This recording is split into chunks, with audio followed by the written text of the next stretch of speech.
This is exactly why we don't want to memorize our interview answers, you guys.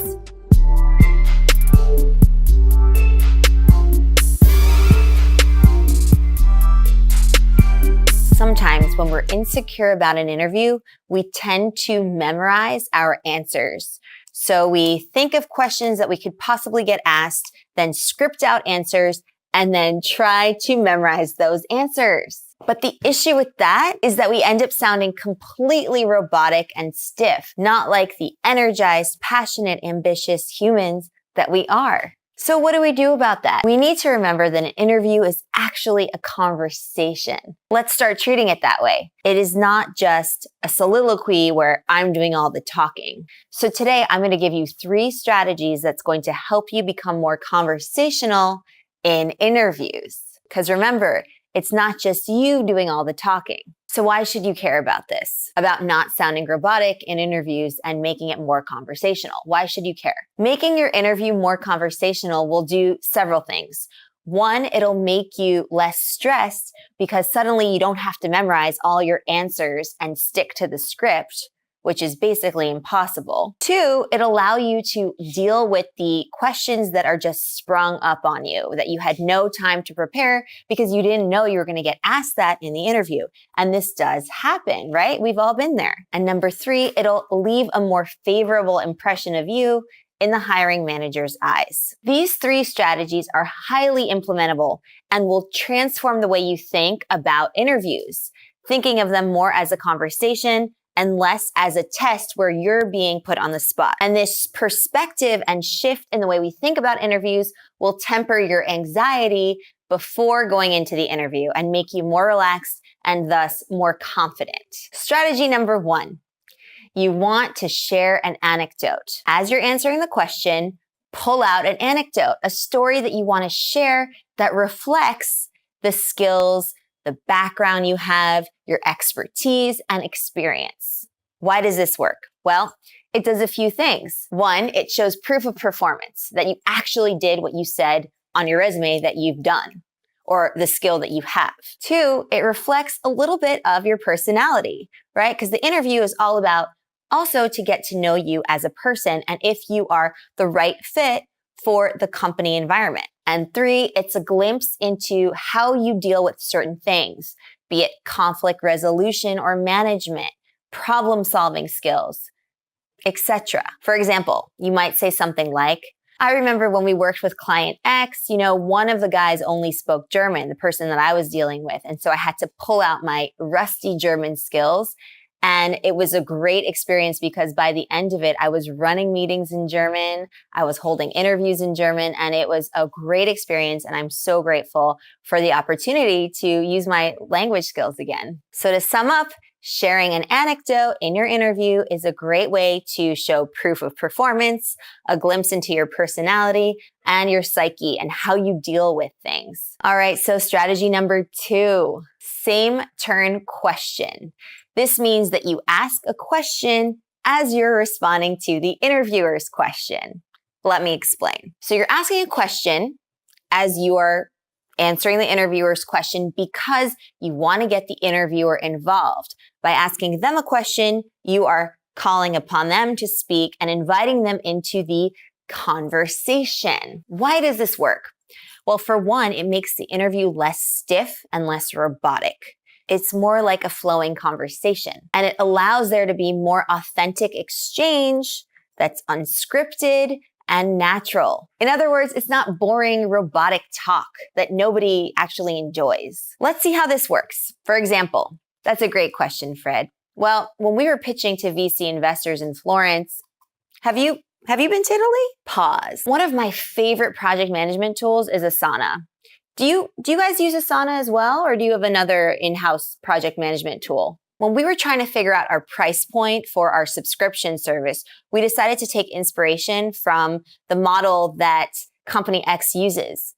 Have you used their service before? It's really great. I don't know if it's on your radar, but they just passed Series A funding. So to sum up, strategy 2 is about asking a question while you're answering the question. It is same turn question. And what that does is it invites the interviewer, it invites the hiring manager into the conversation so it is an interactive exchange. Strategy number 3. This is called the think aloud. It's kind of as it sounds. Basically, you are thinking aloud, sharing your thoughts as they surface, as they come to you in the interview. What does this do? Well, it shows that you are thinking on the spot, that you don't have your answers memorized, that you're not looking at a script. And most importantly, it sends the message of confidence and that you're relaxed and you're at ease and you're comfortable having this interview, which is a conversation. And it highlights the fact that you are human. You're not being a robot. Let's have a look at some examples for strategy 3. Well, a few years back, I was chatting with an old colleague and he mentioned the new CEO of company Y. What's her name? It's escaping me now. But you know who I'm talking about, right? Well, Jim, I'm happy that you see it that way, but honestly, I hadn't really thought of it in those terms.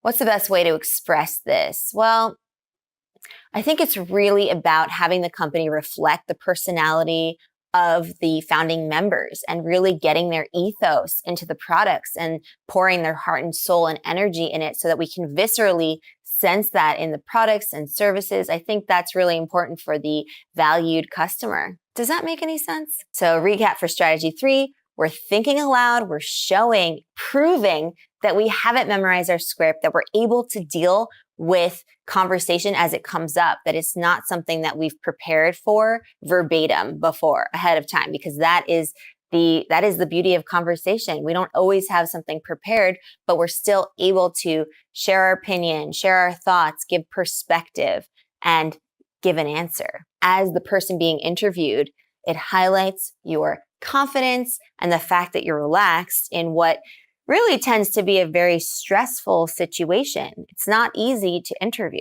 This is how we avoid sounding robotic in interviews. So let's quickly recap.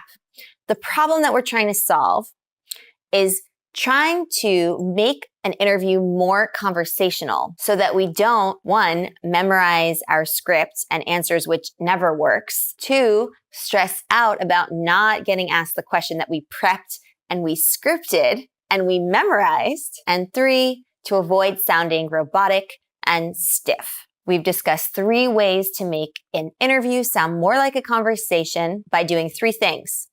Sharing a story, asking a question as you're answering the question, and 3, thinking aloud. These 3 strategies are pretty straightforward. I would advise you for number 1, to have the anecdote ready to go and that you have certain skills that you want to highlight with a story. So you need to make sure that for everything listed in the job interview that is essential to the role, that you can back it up with a story or an anecdote. Now, I don't mean memorize the story verbatim, but I do mean that you should have something in mind. What can you point to in your career or in your experience that is going to reflect proof of performance? And my advice for number 2 and 3 is to avoid the urge to prepare these. You're not going to be able to prepare what you're going to say for a think aloud, how you're going to phrase your thinking aloud, in other words, or what you're going to ask as a question because you don't know how you're going to respond yet. You don't know what they're going to ask you.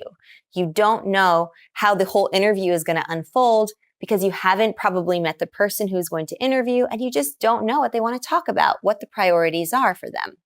So you have to wait and see and then be able to respond accordingly.